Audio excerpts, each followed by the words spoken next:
Finally, we witnessed the scene we had always hoped for. The mighty and indomitable Jinwoo broke down in his mother's arms, and tears streaming down his face after he finally awakened his mother from her coma.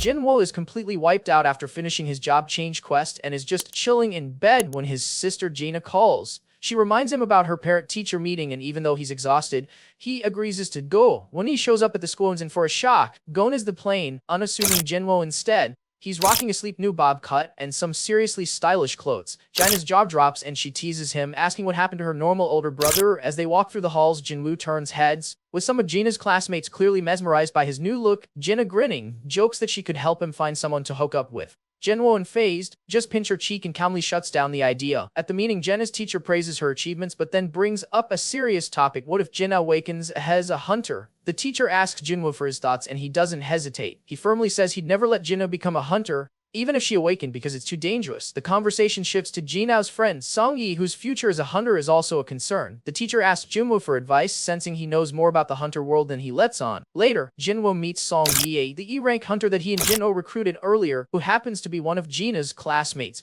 When Song-yi realizes Jinwoo's brother, she tells him she has no plans to quit being a hunter, despite their earlier conversation. Jinwoo nods, respecting her determination, and asks her to come with him somewhere. Meanwhile, Hwang Dong-soo arrives in Korea from the US and is greeted at the airport by Woo Jinchul from the Hunter Association. Hwang's not impressed, making snarky comments about Korea being old-fashioned and acting surprised that someone like Jinchul would personally welcome him. Jinchul, keeping his cool, asks how long Hwang plans to stay. Hwang casually says he doesn't care much for Korea and reveals his real goal: to find Jinwoo and Jinho, not just to track them down, but to kill them in a dungeon. He plans to take out the E rank first, then the D rank. He taunts Jinchul, asking if a scrub like him plans to stop him. Jinchul, unfazed, simply says he's just doing his job. Over at the Hunters Guild headquarters, Choi Jong-in updates Go Gun-hee about their third raid on Jeju Island, which Choi led. He drops a bombshell: the ants they fought have started growing wings. Go is visibly alarmed, realizing how dangerous that evolution could be. Choi tries to reassure him, saying the ants can only fly short distances for now, but warns that could change. Go tells Choi he'll look into it immediately. Back to Jinwoo, he and Song-yi arrive at a C-rank gate, where they meet An and Hyun. Jinwoo had called in a favor for Man, so they're allowed to join a mission organized by the White Tiger Guild.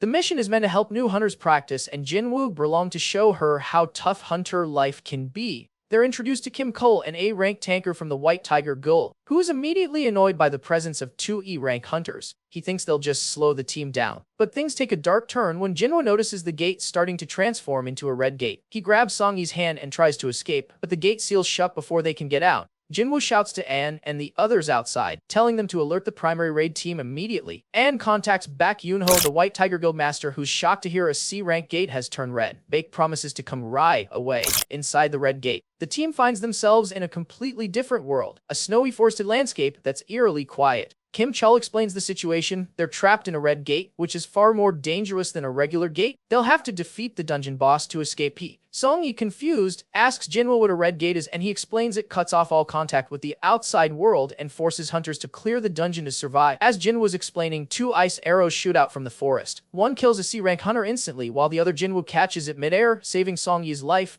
Park Hee-jin, a B-rank hunter, notices Jinwoo's incredible reflexes and starts to wonder if he's really just an E-rank. The group spots two ice elves in the trees, who mock them before retreating. Jinwoo, annoyed, snaps the arrow in his hand. Song-yi, shaken, asks Jinwoo about the attackers, and he explains they're ice elves, known for being cruel and sadistic. Kim Chul takes charge, explaining that their support from outside is cut off and the dungeon boss is likely B-rank or higher. He splits the team into two groups, the stronger hunters with him and the weaker ones left to fend for themselves. All A-rank and B-rank hunters join Kim's team, but when a C-rank hunter asks to join, Kim refuses, saying only A and B ranks can come. He explains that one day inside the red gate equals 1 hour outside, meaning they could be stuck for months. He tells the weaker group to just survive until his team defeats the boss. Park Hee-jin surprises everyone by volunteering to join the weaker team. Kim allows it, figuring she has her reasons. Before they split up, Hee-jin quietly asks Jinwoo if he's really an E-rank. Noting that Kim didn't even see the ice arrow earlier, the two groups head in opposite directions, with Kim leading his team toward the clearing and Jinwoo guiding his team into the forest. Both leaders wish each other luck before parting ways. Kim Chul's group runs into some serious trouble inside the red gate. As they're trudging through the icy Westland, they get ambushed by a bunch of ice elves. The attack is crazy fast and brutal. Several hunters are taken out almost instantly. Kim Chul, despite being an A-rank hunter, he totally panics. Instead of stepping up as a leader, he bails on his team to save his own skin. Meanwhile, Jinwoo's group is holding it together thanks to his quick thinking and growing power. He pulls out warm clothes and supplies from his inventory to help his team survive the freezing cold. Knowing more danger is coming, he summons his shadow soldiers to keep watch. Sure enough, a pack of ice bears shows up and attacks. The shadow soldiers jump into action, but things get dicey when the ice bear leader shows up. Jinwoo doesn't hesitate. He calls Aegis his top-tier shadow warrior. The fight is intense, but Aegis takes down the ice bear leader like a boss, proving just how much Jinwoo's powers have leveled up. Just when it seems like they might catch a break, the leader of the Ice Elves, Barca, shows up. His arrival is straight up ominous, and it's clear he's way more dangerous than anything they've faced so far. And now things are really heating up. Meanwhile, outside the gate, only 3 hours have passed. Huang Dongsu is getting impatient. He's itching for a showdown with Jinwoo but is stuck waiting. When he realizes Jinwoo has ties to manager An, he shifts his frustration to him, ready to attack. But before he can do any real damage, Bak Yuno steps in, unleashing his claws. Sparks fly as the two S-rank hunters clash, shaking the air with every strike. Back inside the icy wasteland of the Red Gate, Kim Chul is losing his mind. Wandering alone, overwhelmed by fear, he stumbles upon the slaughtered ice bears and panics, convinced that the dreaded ice elves are nearby. Outside, Wu Jinchul arrives just in time to break up the fight between Huan and Yunoho. Wang is still furious but backs off when Wu reminds him that Jinwoo was officially ranked as an E-rank hunter. Not convinced, he shifts his suspicion toward Yu Jinho, but realizing he has no solid proof, then he leaves for now. Meanwhile, inside the gate, the low-rank hunters are gathered around a fire, enjoying a much-needed meal. But their peace is short-lived when Kim Chul shows up. Seeing them alive while his comrade's perish sends him into a rage. He lashes out, demanding answers and even threatens them with his sword. Just when things are about to escalate, Jinwoo appears from the shadows and takes him down with a single strike. But Jinwoo has bigger problems. He senses the presence of invisible enemies. The Ice Elf leader finally reveals himself, speaking in his native language. The real shock is that Jinwoo understands him and even responds in the same tongue, much to his own surprise. After easily dispatching a high-ranking elf with a single blow, Jinwoo learns a disturbing truth: all monsters are instinctively driven to kill humans except when it comes to him. This revelation makes him question the nature of the mysterious system guiding him. Barca offers a deal. Surrender and he'll let the remaining hunters live. Jinwoo, of course, refuses. Instead, he summons his shadow army and an all-out battle erupts. As the other hunters take cover, Jinwoo quickly realizes Barca is on a whole different level. His normal summons won't be enough. The fight between them begins in a flurry of intense, blinding strikes. Amidst the chaos, Kim Chul regains consciousness. But instead of learning his lesson, he makes the worst decision possible, attacking Jinwoo. Before he even gets close, Aegis takes him down instantly. Seeing an opportunity, Jinwoo extracts Chul's shadow, bringing forth a towering, powerful warrior named Iron. While not the smartest, Iron proves to be a valuable ally in the fight against Barca. Jinwoo, Aegis, and Iron work together with perfect synergy. Jinwoo's speed, Aegis' deadly precision, and Iron's brute strength gradually wear Barca down. In the final moments of the battle, Jinwoo distracts Barca with a returning dagger while Iron pins him down. Then, with one final crushing blow, Iron smashes a warhammer into Barca, ending the fight once and for all. As the dust settles, the surviving hunters finally breathe a sigh of relief. The nightmare is over. Outside, Baek Yoonho and manager An watch as the Red Gate reverts to blue. But to their surprise, it's not Kim Chul who steps out, it's Jinwoo and the other low-rank hunters. An isn't the least bit shocked. He knew Jinwoo would make it out alive. Yoonho, on the other hand, has to come to terms with the reality of Kim Chul's death. Wanting answers, Yoonho confronts Jinwoo, but Jinwoo calmly turns the tables on him, pointing out that he should be grateful for the lives that were saved. Realizing he was out of line, Yoonho apologizes. As Jinwoo walks off with Son Yi, Yoonho tells An to do whatever it takes to recruit him. On his way home, Jinwoo reflects on everything that happened inside the gate. Barca's weapon is a nice reward, but it doesn't take away the weight of killing a human, something he's now done 3 times. But there's no time to dawning arrives and Yu Jinho shows up in fresh, shiny armor, ready for their next adventure. To his surprise, Song Yi is joining them too, and just like that, another eventful day begins. In the last part, we saw how strong Jinwoo reached in his fight against Barca, and how he began to master his shadows more effectively. Hi, my name is Gyro. I make anime recaps. If you enjoy my content, please consider subscribing to support me in developing my work further. Okay, let's back to our story when Jinwoo and Jinho completing the 19th and final raid needed for Jinho to be a guildmaster. Yu Jinho is in shock as he sees Sung Jinwoo's shadow army for the first time. The Shadow Soldiers work efficiently in their latest raid, slaying magic beasts and even harvesting the dungeon's essence stones for them. Jinho is briefly convinced that he's been replaced, but after the raid and subsequent mining of mana crystals, Jinwoo and Jinho celebrate the completion of the guild raid requirements with beer. Jinwoo still has to complete a written exam and convince his father to let him take over their family's guild, but he's close to his goal. Jinwoo tells Jinwoo about how his older brother of 10 years came to dislike him and never spent time with him, so he wishes Jinwoo was his older brother. Jinwoo smiles and says kindly that, starting today, he considers Jinwoo his younger brother, which makes him shed a few tears of joy. Elsewhere in another dark dungeon, an unknown man on a wrecked ship-like dungeon advancing on an English-speaking man in full armor. The English-speaking man is terrified as it's clear that the unknown man took out his allies. He can tell that they have a language barrier, so he tells James in English that he's human and wants to go home. He is taken into custody by the Americans, who call upon S-rank hunter Wang Dong-soo fresh from his Korea trip to talk to him in case he's dangerous.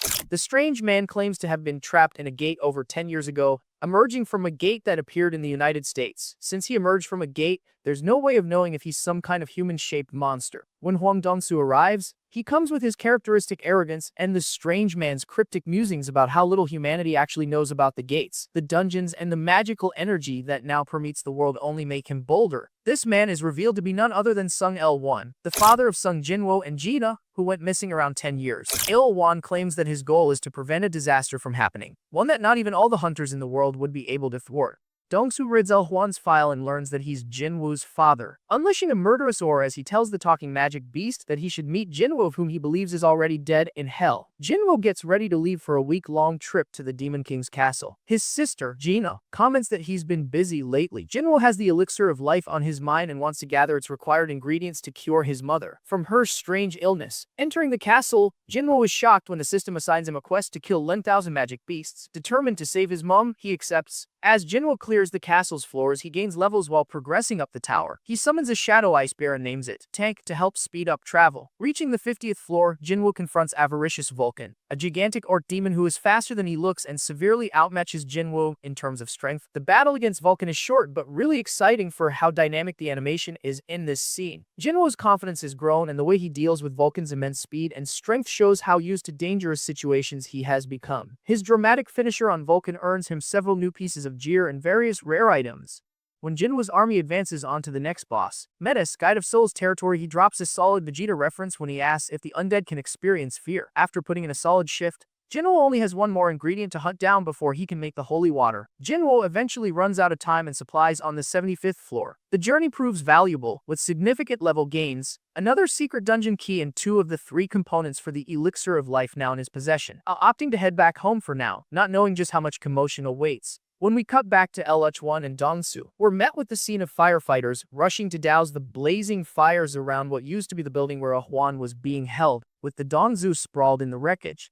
The lack of damage to the immediate surroundings led the workers to a terrifying thought. Wang Dong-soo was defeated in a mere instant, before the catastrophic damage that comes with the battle between 2 S-rank hunters. While planning for his next visit to the Demon Castle, Jinwoo comes to make a dramatic decision that will have massive consequences for the very delicate balance struck between the 5 major hunter guilds in Korea. He decides it is time for him to get his rank reassessed. And just like when Jinwoo did it in Season 1, Jinwoo places his hand on a machine that measures the concentration of mana in his body. This time the contraption is unable to get a rate on his levels, leading the operator to call on one of her superiors to look at the possibly faulty machine. The superior is taken aback as he explains that the machine only returns that error in situations where the hunter in question possesses an immeasurable amount of mana. The revelation leads to Sung Jinwoo being reclassified as an S-Rite, the 10th in the history of Korea. The news quickly spreads and the major hunter guilds swoop in to try and sign Sung Jinwoo, with Hunter's guild leader Koi Jong in the first to try. However, Jinwoo coolly walks past him as he opens his mouth to speak. After being contacted by someone who was present for the reveal, White Tiger guild leader Baek Yoon-ho rushes to the Hunter Association to speak to Jinwoo. When Jinwoo goes to the hospital to visit his mother, he runs into Woo Jinchul from the Hunter Association, who tells him that the chairman would like to have a word with him. Gunny explains to Jinwoo that they are currently on the cusp of collapsing the balance that has been established between Korea's top 5 guilds. The nation's greatest advocates right now are not the government but the hunters who protect people from magic beasts. The core of this is the 5 largest guilds. It's like 5 great dinosaurs maintaining a delicate stalemate against each other. But if Jin would join any of them, the balance would collapse. The Hunter Association is vital to the nation as a deterrent to them. A 6th power, Gunny wishes for Jinwoo to join the association, but the chairman is shocked when he hears that Jinwoo has no intention of joining any guild. The deal that Gunhee wants to give Jinwoo is incredibly sweet, guaranteeing a key role within the association and career prospects. Knowing that Jinwoo has been paying for his sister's education and his mother's medical expenses, the chairman plays a good hand in trying to bring Jinwoo on board. but he refuses. The chairman thinks that it's all about money, but Jinwoo is more motivated by the fighting itself. A job in the association would take him away from the battlefield, which he belongs to. Then we shift to Dongsu. After being thoroughly defeated by Sung El-won, Dongsu is nursing several broken bones. The deputy chief of the American Hunter Association comes to ask him what his assessment of El-won was, and a bitter Dongsu tells him that there's no way he could be human. He recalls El-won threatening him, telling him that if he does anything to harm his family, not even death will be enough to save him. Dongsu plots to find a powerful artifact that will give him the upper hand when he eventually challenges El-won again. While planning for his next visit to the Demon Castle to complete his collection of the ingredients required to craft the elixir of life, Jinwoo tries to get his hands on higher quality gear, as well as sell some of the loot he got in the aftermath of the battles against Vulcan and Metis. The problem he faces is that there's no way for him to justify why an E-rank hunter like him would have such high-level gear, especially when there's no record of him going on any A-rank raids. Lucky for him, there just happens to be help wanted for the mining team of an A-rank raid conducted by the Hunters Guild. Go Gunti and Woo Jinchul discuss Jinwoo, looking over his files from 4 years ago and seeing how much he persevered to make it this far. When the chairman hears that Jinwoo will participate in a Hunters Guild raid, he's disappointed to learn that it was ultimately money that swayed Jinwoo's decision, not knowing in what capacity it is that Jinwoo is participating as a miner. The power of Choi Jong-in's strike team is made abundantly clear as he clears scores of enemies with his powerful fire magic, making it possible for his team to make it through even an A-rank gate unscathed. When the strike team emerges from the gate, Chae Hae-in had very nearly noticed Jinwoo's powerful presence, showing that her reputation as a powerful hunter is not misguided. Then Jinwoo and the other miners enter to harvest materials. During their lunch break, the workers leave the gate, giving Jinwoo the perfect opportunity to have a look at the boss room. He knows he shouldn't beat the dungeon boss because that will bring attention to him that he's been adamant he doesn't want, but he can't help himself. The boss in this dungeon is even stronger than Metis. Just as he's about to enter, Chae-hin appears.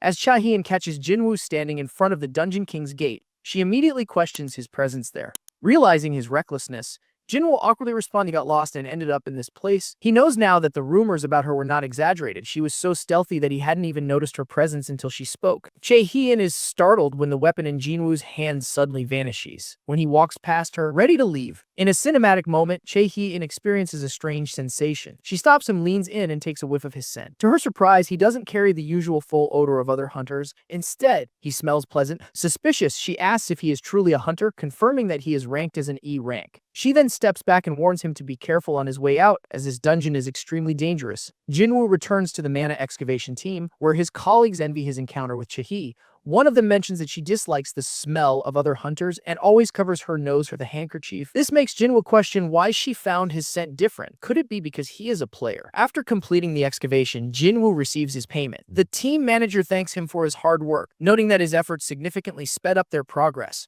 Impressed by his efficiency, the manager offers him a permanent position with higher pay. Initially, Jinwoo declines, but upon learning that there will be 2 raids the next day, one ranked A rank and the other C rank, he reconsiders. The team needs his help with excavation work and he agrees to join them.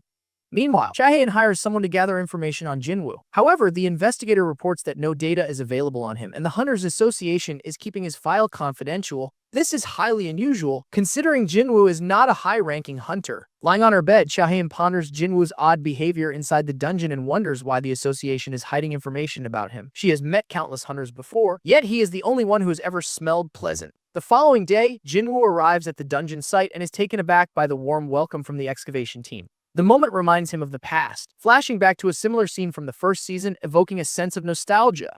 As usual, the team is amazed by his precise and efficient work in breaking down the ores. Suddenly, Sung Ki-hoon, the leader of the strike squad, arrives. He requests to borrow one member from the mining team, as their designated equipment carrier has not shown up. Since accompanying the strike squad is dangerous, he offers additional compensation. However, fear grips the excavation team and a ranked dungeon is far too perilous for them. Just as hesitation lingers in the air, Jinwoo unexpectedly raises his hand and volunteers to carry the equipment. The strike squad consists of 6 A-class and 3 B-class hunters. Inside the dungeon, a female hunter reassures Jinwoo that he is safe as long as he doesn't flee. Monsters typically attack those who run. Their leader, Sung Ki-hoon, is on the verge of becoming an official guild master, making him all the more determined to complete this raid successfully. Suddenly, Ki-hoon senses an overwhelming presence, and without any verbal communication, the team instinctively assumes battle formation. A pack of dungeon foxes emerges, and the squad demonstrates incredible coordination and combat prowess, eliminating them with ease. However, Jinwoo finds it odd. Why are C-rank fox monsters in an A-rank dungeon? Observing the foxes closely, he notices colors around their necks. His sharp instincts tell him that these creatures belong to someone, possibly being used as hunting hounds. Before he can analyze further, monstrous orcs make their entrance. One of the orcs attacks with a massive spear, shattering Sung Ki-hoon's shield upon impact. A fierce battle erupts between the squad and the orcs. Initially, the strike team holds its ground, but as the fight drags on, the difference in strength becomes apparent. The orcs' tough bodies and sheer numbers gradually overwhelm them. When a B-class fighter gets injured, a healer rushes to aid him. However, just as she starts healing, an orc sneaks up behind her. Accepting her imminent demise, she closes her eyes, bracing for the end. But then in an instant, the orc is lifted into the air, choking as if being strangled by an unseen force.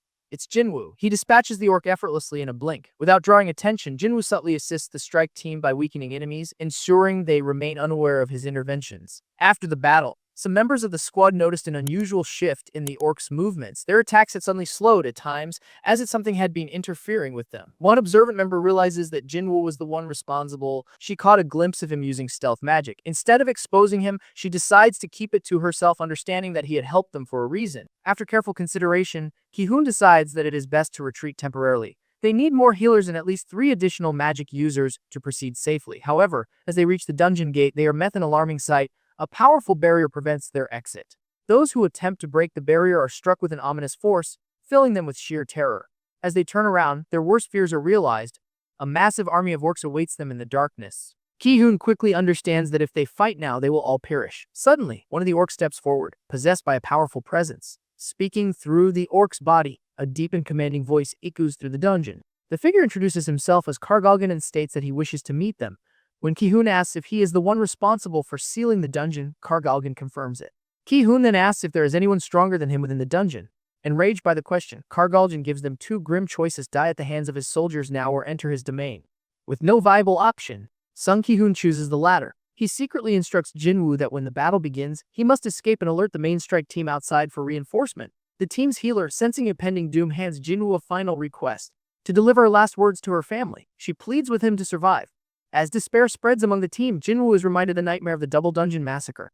Outside the dungeon, Chae-hee searches for Jinwoo and is stunned to learn that he is merely serving as an equipment carrier inside the raid. Meanwhile, a cinematic shot reveals the orc armies marching inside a colossal fortress. The atmosphere is drenched in dread as the strike team stands paralyzed with fear. Seated on his throne, the great orc warlord welcomes them to their doom. Kargalgan belittles the hunters, referring to them as mere toys and orchestrating their suffering for his amusement. That feeling of worthlessness amplifies when they feel the power of Kargalgan. Kargalgan says they are nothing more than toys for them to break, which drives home just how dire the situation is. Ki-hoon, determined to protect his team, rushes in headfirst, determined to lead the battle even though it seems hopeless. He is unsurprisingly tossed around like a rag doll, forcing Jinwoo to make a choice, otherwise the group will all die. As despair looms over the hunters, Jinwoo steps forward to confront Kargalgan. Recognizing the dire situation, he decides to reveal his true strength, a move that risks exposing his concealed abilities. He summons his shadow soul, commanding them to rise with the word "Arise." These soldiers, emanating a pale blue light, emerge from his shadow, ready to battle the high orc army. Kargalgan mocks Jinwoo's shadow army, underestimating their power. In response, Jinwoo unveils a new skill that enhances his soldiers' capabilities, initiating a fierce battle between his shadow army and Kargalgan's forces. The clash is intense, showcasing Jinwoo's strategic prowess and the strength of his summoned allies. The clash between Jinwoo's shadow army and Kargalgan's high orcs is incredible. The animation is so fluid and brings the action to life, but the real battle is between Jinwoo and Kargalgan, and Kargalgan begins attacking Jinwoo, but the attack has no effect on him as Jinwoo is immune to poison. Jinwoo then uses his magic shadows to destroy Kargalgan's armor. In response, Kargalgan transforms into a giant and starts wreaking havoc, destroying everything around him. However, Jinwoo uses his speed to evade Kargalgan's fire attacks and strikes him in the eye. Enraged, Kargalgan turns the area into hell. Jinwoo manages to bind Kargalgan and brings him crashing down. The hunter Chae-hee and the surveillance team arrive just in time to watch Jinwoo go all out on Kargalgan. It makes it impossible for him to hide his true strength anymore. Jinwoo transforms Kargalgan into a shadow and names him Tusk. He is surprised to discover that the manager was watching him. The Hunters Guild team decides to keep this a secret and takes Jinwoo away. Chae-hee appears very confused and shy. The next day, we see a mysterious man in a car. I wonder who he is and what his purpose is. The episode starts with a large group of media waiting outside the Hunters Association headquarters. The assumption is that they are somehow there for Jinwoo, but in reality they are there to see famous actor Lee Min-sung, who is set to make an announcement. The revelation that he is an A-rank hunter is massive news for the rest of Korea, or at least it is supposed to be. Min-sung's plan is to spend the next 2 years as an A-rank hunter so that people can forget his scandals, and then people will love him again as a hunter who defend people's lives. But Jinwoo's arrival throws off Min-sung's big announcement when the association steps in to bring Jinwoo inside for his reassessment. Inside the headquarters, we see Baek Yoonho and Choi Jong-in. They are waiting for Jinwoo's test results. The reassessment itself is relatively simple. Jinwoo shows his ability to summon a shadow army, which leaves everyone in a state of astonishment and terror from Jinwoo's magical power. Even the manager of the Hunters Guild himself is surprised when Jinwoo says that he can summon 100 more. After a short while, Jinwoo receives his new card, which has an S rating. Two of the top guilds try to recruit him, but in typical Jinwoo fashion, he is only concerned with getting out of there. When he leaves the building, he is surprised by the huge number of journalists and cameras. Yes, he is the 10th hunter in the history of Korea who ranked S. We see the surprised faces of everyone who knows Jinwoo, his sister, Chae, and even the healer who saved him hundreds of times from an imminent death when he was weak in E rank. And she looks so proud. Baek Yoonho offers to help Jinwoo get out of the crowd, but surprised when Jinwoo disappears and escapes from the journalists. Yoonho is terrified by Jinwoo's speed, which himself has never reached. He notices that Jinwoo is getting stronger and stronger with time, making him not just a hunter who has had a second awakening, but a hunter who can continuously become stronger. Then we saw Jinho with Jinwoo. Jinho has been trying to recruit Jinwoo to join his guild, but is rebuffed when Jinwoo tells him he has his own mission to accomplish first. Jinho is a loyal friend to Jinwoo, so he tells his father he won't be following his dream of running his own guild. He is so determined to help his friend that he has no qualms about disappointing his father, something that makes him one of the best side characters in the series. And personally, I likes him a lot. He visits a hunter auction site and meets a seller there. Jinwoo confirms he wants to purchase an artifact to help him resist the heat in dungeons. The seller shows him a cloak and ring. Jinwoo's interested in the items, but doesn't adore its pricing. The seller jokes about selling Jinwoo the items for free if he can break the glass that's covering them. The seller stops Jinwoo from doing so and tells him he is joking. Then, another seller offers to help Jinwoo find a weapon. The seller shows Jinwoo a weapon and Jinwoo doesn't like the price of this one either. Jinwoo realizes the weapons he purchases from the player log shop are more expensive. Then Jinwoo returns home and tells Jinna he'll be away for a week. After seconds, Jinho arrives and Jinwoo introduces Jinho to Gina, saying he'll be working with Jinho for a week from tomorrow. Later, Jinwoo summons some of his high orc shadows. Jinwoo entrusts 2 high orcs to Jinna. He wants them to protect her while he's away. Then he heads to the rooftop and summons more shadow soldiers. He orders them to patrol the area. On the next day, Jinho drops Jinwoo off at Deezing Tower. Jinwoo tells Jinho that he'll be training for a while. Then Jinwoo arrives at the Demon's Castle dungeon. He equips several accessories, learns about his new tasks, and teleports to the 76th floor. Then we saw Jinho's father passes out at his home with no reason. Jinwoo encounters a large demon on the 76th floor. He summons a high orc shadow named Kiba and gives him an item called Sphere of Avarice. With the sphere, Kiba destroys the demon. At a hospital, Mingen's wife tells Myungen that he collapsed from overwork. Then, Mingen's doctor arrives. Mingen's doctor tells Myungen that he possibly has eternal slumber disease. Yes, the same disease that Jinwoo's mother suffers from. After 2 hunters encounter a bug-like magic beast, we return to following Jinwoo. Jinwoo confirms he's reached the 80th floor. Jinwoo explains he split his shadow army into 4 groups. He learns the first group is in trouble and investigates. Jinwoo encounters the Demon Knight who gave his first group trouble and fights them. After Jinwoo defeats 3 of the 4 Demon Knights easily, he approaches the 4th one and asks him if magic beasts can feel fear. Jinwoo fighting a female Demon Knight. Before Jinwoo kills her, he hears a female voice. The Night Girl surrenders. He removes her helmet and shocked, a pretty hot demon girl shows up. She apologizes and asks for forgiveness for her life. Jinwoo is confused and walks away. The knight attempts to harm Jinwoo, but Tusk prevents the woman from harming Jinwoo. When her attempt failed again, she apologizes again so that he can forgive her. Yes, she is so stupid, to be honest. Jinwoo and the knight make a deal. The knight says she will get Jinwoo the floor entry permit, but he must spare her life. Jinwoo accepts the knight's offer and she tags along with Jinwoo.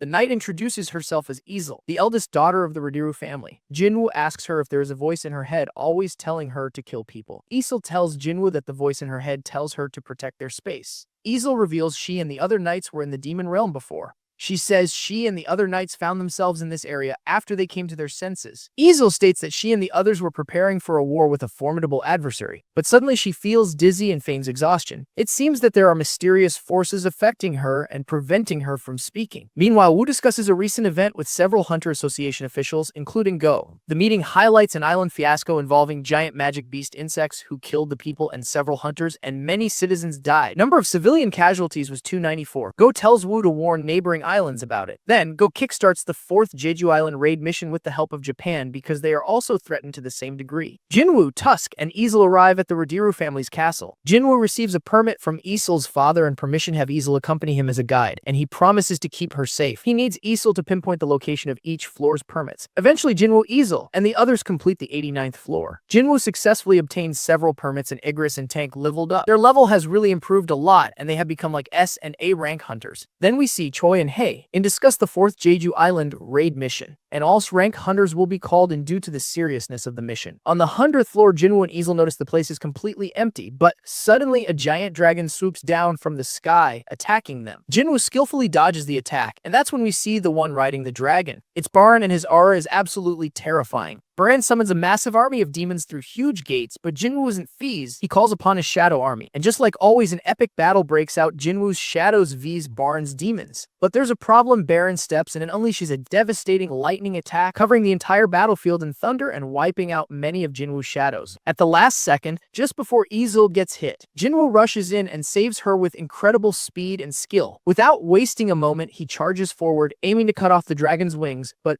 Baran reacts just in time, blocking him effortlessly and throwing him back with a powerful blow. Jinwoo barely dodges, but he quickly gives orders to Tusk and Igris. Tusk counters the lightning with his fire, and Igris lands a clean strike, decapitating the dragon. And now, it's time for the long-awaited showdown. Jinwoo against Baran. First, we see Hanakawa and Draw Swords Guildmaster Goto Ryuji meet with Go Woo and several Hunter Association officials. Hanakawa shares what her guild discovered about the insect magic beasts. Goto says he will be dispatched to the Jeju Island raid mission. He promises to lure out the other ants while the others kill the queen ant, and Go accept that plan. Jinwoo, Tusk, and Igris charge at Baran, but he knocks them all back like it's nothing. Yeah, Baran is on a whole different level. He pins Jinwoo down, ready to finish him off, but right before the final blow, Tusk jumps in and blocks the attack. Jinwoo doesn't waste the chance, and he breaks free. But there's a problem. His mana is completely drained. From this point on, it's a one-on-one fight. And man, what a fight. It's fast, intense, and absolutely insane. Baran is overpowering Jinwoo, sending his weapons flying. Just when it looks like it's over, Baran lunges at him for the final strike. But Jinwoo manages to stop him at the last second. Then Baran pulls his trump card, a massive lightning blast from his mouth, aiming to end Jinwoo once and for all. But at the last moment, Easel distracts him. Jinwoo doesn't hesitate. He seizes the moment, rips Baran's hands off, and delivers a devastating final punch that puts an end to everything. Yes, Jinwoo just defeated an enemy far stronger than him. Completely exhausted, he collapses to the ground, but with a victorious smile, he looks at Easel and tells her to tell her father that the Rodiru family will be at the top of the rank. Easel bursts into tears of pure joy. After the devastating battle, Jinwoo checked his belongings and confirmed that he had finally obtained all the necessary ingredients to craft the elixir of life. Without hesitation, he began the process, and within seconds, it was successful. He now held the elixir that could cure his mother's illness. Meanwhile, Ain arrived carrying the dragon's body to Jinwoo. Acknowledging his efforts, Jinwoo praised him before extracting the dragon's shadow, officially adding a new member to his army. As he deliberated on a name, he ultimately settled on Kaisel. Easel, standing nearby, expressed him eager to return to the castle for a celebration. However, Jinwoo's mind was elsewhere. His only priority was to return home and administer the elixir to his mother. He recalled another reward from the mission, a peculiar stone. Examining it, he discovered that it granted him the ability to switch places with one of his shadow soldiers. Wasting no time, he activated the stone, bidding farewell to Eisel, who appeared hesitant as if she wished to say something, but in an instant, Jinwoo exchanged positions with one of his shadow soldiers stationed in the city and swiftly made his way to the hospital. At the same time, the director Go was seen discussing the strategy to combat the ants. He outlined a plan involving a signal that would serve to distract the ants and eliminate the queen. However, he emphasized that if the signal failed, they would have no choice but to retreat. Elsewhere, Yuno sat drinking with his friend Byung-gu. It was revealed that Byung-gu was a former S-rank healer, had retired at a young age despite suffering no severe injuries. He hated blood and fights so much. The two had been teammates in the past. Their conversation soon shifted to the upcoming battle, with Byung-gu questioning whether Yunho planned to join the fight against the ants. He then brought up Unsik, their third companion, who had tragically fallen to the ants. Yunoho, his expression resolute, affirmed that Unsik's fate was precisely why he would fight. Meanwhile, Jinwoo sat beside his mother in the hospital, his mind flooded with memories. He recalled a moment from his childhood when she had shielded him from boiling water, pretending as if nothing had happened. Reflecting on his past and his journey as a hunter, he silently prayed for the elixir's success. With a deep breath, he administered the potion to his mother and watched in astonishment as her burn scar vanished. As the aura around her body dissipated, despair gripped him. Just as he began to lose hope, the moonlight illuminated the room in a cinematic scene, and to his utter surprise, his mother sat and smiled at him. Softly, she asked how long she had been asleep. With a voice thick with emotion, Jinwoo responded, 4 years. Overwhelmed, she touched his face. At that moment, the mighty and indomitable Jinwoo broke down in his mother's arms, tears streaming down his face. In the next day, Jinwoo was seen crying in their mother's embrace as well. Jinwoo acknowledged that all his efforts had finally borne fruit. This was the reward he had long desired. Soon after, Director Go officially addressed the press, announcing a raid on Jeju Island. This time, Japan would be assisting, and he confidently declared that they would bring an end to the threat once and for all. Back at Jinwoo's house, the scene was anything but orderly. In just 1 week, Gina had managed to turn the place into a mess.